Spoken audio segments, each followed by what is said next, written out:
Have you had a chance to read the little Hoover Commission report from past December? Yes, I have. Okay.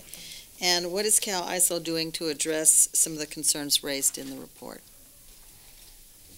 We are... Specifically where you have jurisdiction, I'm sorry. You don't have to talk about everything. No, certainly. Well, I would say that we appreciate the hearing that you and Senator Padilla convened and the challenge that you issued to the Public Utilities Commission, the Energy Commission, and the ISO several weeks ago. I think that kind of challenge is very helpful, and I think our response, our joint response, shows that we are, in fact, coordinating much more closely.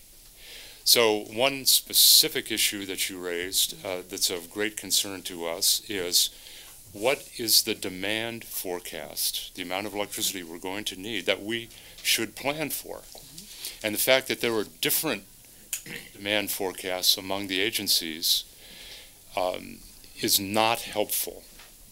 So what we have done as a result of responding to your challenge is to agree among the three agencies on one demand forecast that we will use, that all the agencies will use in our planning. That's a very immediate, concrete example of the kind of coordination that that we are taking.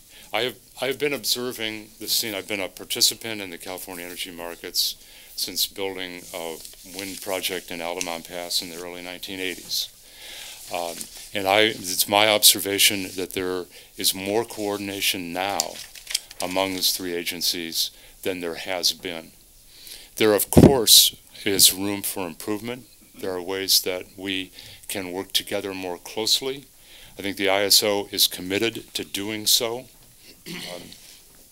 But I think that's the immediate response, is that we are working together much more closely than we have. Good start in a short time. The next question I have is, what percentage or unit of energy prices on our energy bills are attributed to the energy grid transmission?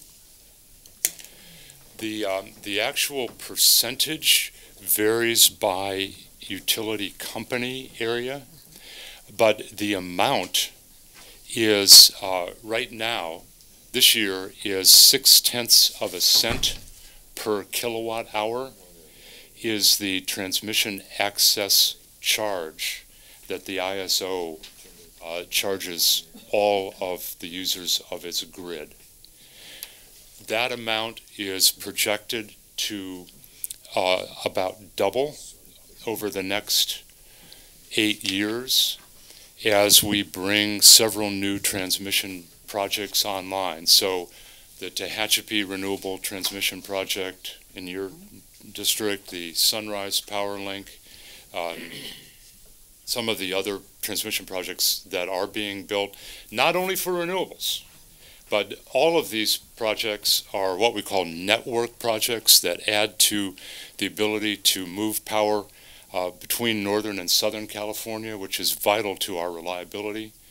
So adding those projects will double what people pay in their bills for transmission to about 1.2 cents. So instead of 0.6 cents today, it'll be 1.2 cents per kilowatt hour. So still, that's out of what people's bills, that's a very small percentage. And the last question is, how is the tier pricing affecting ratepayers or their energy usage and the future expansion of the grid? Plans for trying to expand the grid's flexibility, I guess. In order to meet the state's environmental goals and to decarbonize our electric system, we're going to have ways to incorporate much larger amounts of clean resources, efficiency, energy efficiency, demand resources, renewables. In order to do that, I'm convinced that we need dynamic pricing. The tier structure, the tiered rate structure is inequitable, inflexible, very difficult to change. I know the legislature has taken it up several times. We just cannot operate a flexible grid with an inflexible rate structure that does nothing to signal to consumers the times at which it is going to be cost effective for them to use or not use electricity.